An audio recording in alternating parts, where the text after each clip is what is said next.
Earth Science video coming at you. This is Norris Teaches Science with me, Mr. Norris, another Earth Science video. And today I present to you land use. So in this video, your goal is to say, I can describe how humans use the land of Earth. So it does relate back to the lithosphere, but it's also talking more about the human impact on the lithosphere. So the first land use that we're going to talk about is mining. And so if you don't know what mining is the process of extracting resources and ore from the lithosphere. So ores like mineral ores or iron ore or copper ore. And there's a couple ways that you can mine your land. You can do strip mining, where you take off the entire surface. You can do a mountaintop removal, where you just remove the mountaintop. Subsurface mining, that's what you see in this picture over here. This is some subsurface mining. You can also do open pit. They have an open pit right here. They also have placer mining. That's kind of what you think of when people go panning for gold. The old timey ways, it's a version of placer. Now, when you're doing land use with mining, there is a law out there in the United States. It's called the Land Reclamation Act. The law states that one must put back 2 times as much that is mined out. Um, so you have to make sure that you replace your stuff and try to make the environment usable again. Now, there are some mining issues like water contamination.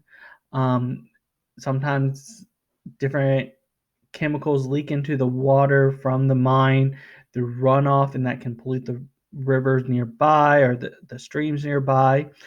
Dust into the atmosphere, that's really bad. Um, for the atmosphere, it can be also bad for people who work there. It does destroy the habitat, especially if it's like strip mining or mountaintop removal. You are destroying the environment that's there. Um, Respiratory diseases. Miners actually can get these diseases working in these mines, especially the subsurface mines. There was once something called black lung disease, and those were miners usually got. And of course, pollution, all the different types of pollution, water pollution, land pollution. Sometimes the stuff leaks into the groundwater, and that causes groundwater pollution. So there's a bunch of issues with mining. But we do have to mine. Mining is how we get coal, oil, I mean, mainly coal, some gold if you guys like gold, iron, copper. These are ways that we get those materials for everyday objects you use, like jewelry or the piping in your home. Another way we use our land is agriculture. Where I am from, agriculture is a big part of the community. It is the cultivating of plants and livestock. Around here, it's a lot more plants, um, corn, tobacco products. We also have turkey farms and pig farms. Those are basically our major ones in this area.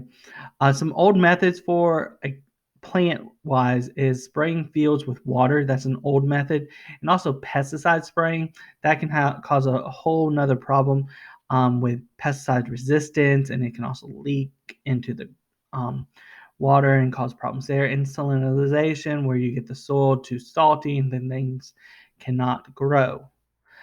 So sustainable agriculture is what we're working towards, trying to use this so you help the um, environment, but you're also, of course, making your living. And this is limit the use of non-renewable resources, and is also there to enhance the quality of soil. So you do like intercropping, where you kind of like what you see over in the side, where you kind of have multiple crops in an area. Agroforestry, crop rotation, contour plowing, where you plow on the different elevations of the land. Integrated pest management, that means trying to use less pesticides or no pesticides, um, like instead of in different methods like that, so that you don't have pesticides or the chemicals there. And of course, limiting pesticides altogether would be the best. Pesticides factor in herbicides for the weeds, and of course, insecticides for insects. Those are all different types of pesticides. Now, industrial practices is another way we use the land. Usually we clear cut the land to place an industrial plant. Has so it does something, it makes some type of product. Sometimes there's hazardous waste that is produced. One of them is thermal pollution.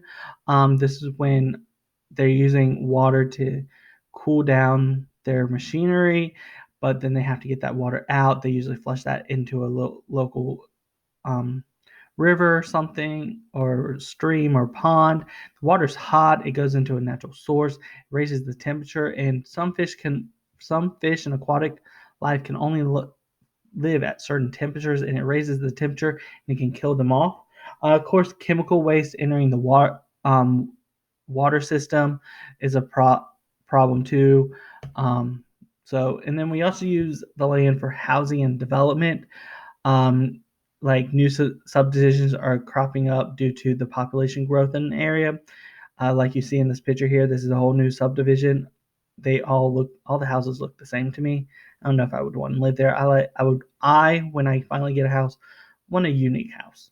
I currently live in an apartment. I But you also have to clear this land of all the trees and stuff to build it there. Um, Now we're also clearing land for retail businesses and medical facilities. We are developing on the land because the population continues to grow. We're going to have a whole thing about population growth in a different video. But this is a little bit of how we use the land around us. I hope you learned a little bit today. And like always, I'm Mr. Norris, and I'm out for this video.